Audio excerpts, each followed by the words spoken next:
June 6, 2026 ako nag-photoshoot dito sa aking sari-sari store dito sa may bahay ng nanay ko.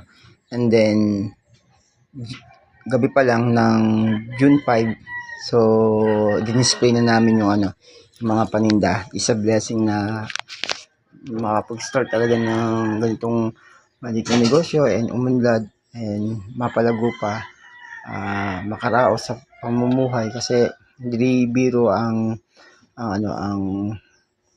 gastusin.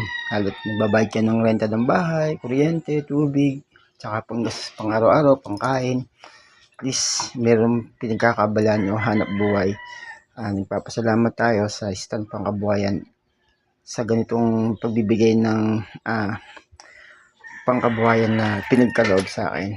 And maraming salamat sana sa ating gobernador na si Dr. Helen Tan, na sa biyayang ito ay lubos ako nagpapasalamat, at isa tayo sa mga binigyan ng pagkakataon na itaguyod na negosyo na sari-sari store.